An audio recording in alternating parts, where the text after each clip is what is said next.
على سيدنا محمد وعلى آل سيدنا محمد وسلم تسليما كثيرا أما بعد فيا أيها الناس اتقوا الله اتقوا الله اتقوا الله أوصيكم عباد الله وإياي نفسي بتقوى الله الذي يأوي إليه من اتقى ولا يغلب عليه إدراك من عصى ويؤثر مقبلة عن أمر المدير فإنكم مطلوبون والمطلوب أولى بالوجل وإنكم مسؤولون والمسؤول أحق بتصحيح العمل فرحم الله امرأ أخذ بإصبع زاده كيقول اليوم المعاد قال تعالى إن الله مع الذين اتقوا والذين هم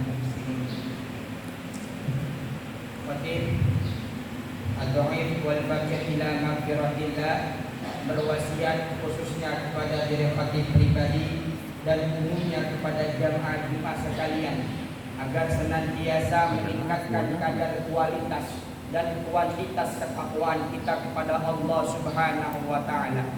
Karena sebaik-baiknya bekal ketika kita menghadap Allah Subhanahu wa taala ialah dengan yang namanya takwa. Wa tazawwadu fa inna khairaz zadit taqwa. Hadirin jamaah Jumat yang mudah-mudahan diberkahi oleh Allah.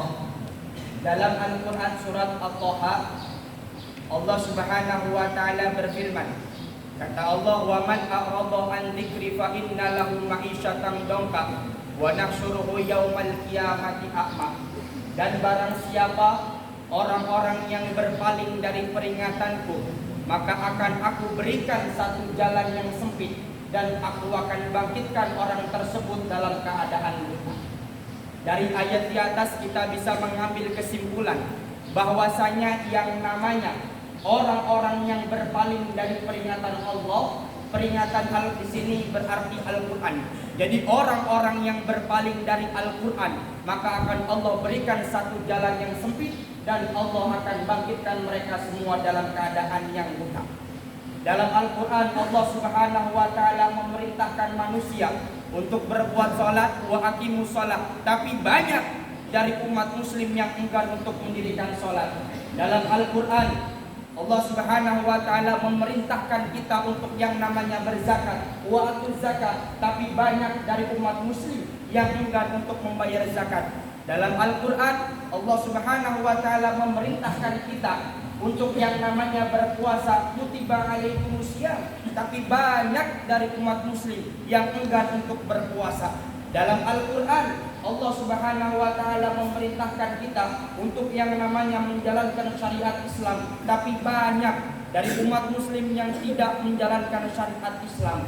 Mereka meninggalkan sholat, mereka enggan membayar zakat, mereka enggan untuk berpuasa disebabkan karena satu perkara, yaitu hubbu dunia, cinta kepada dunia.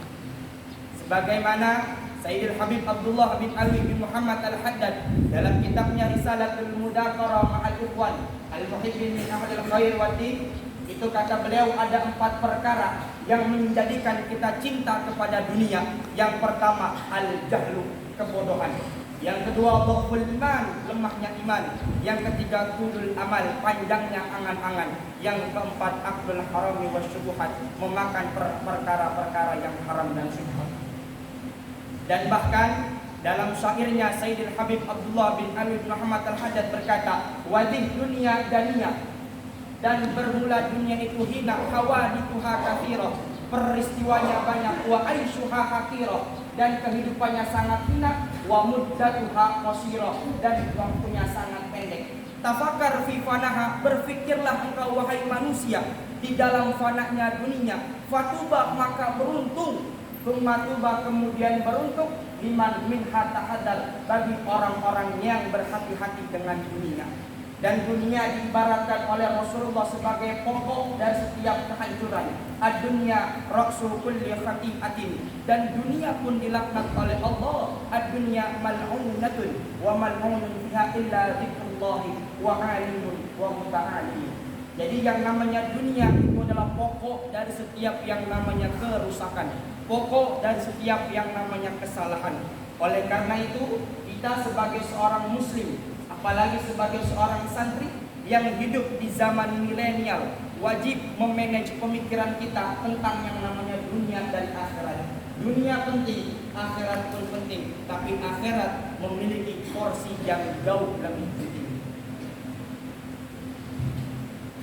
Innal ahsanal kalami kalamullahil malikil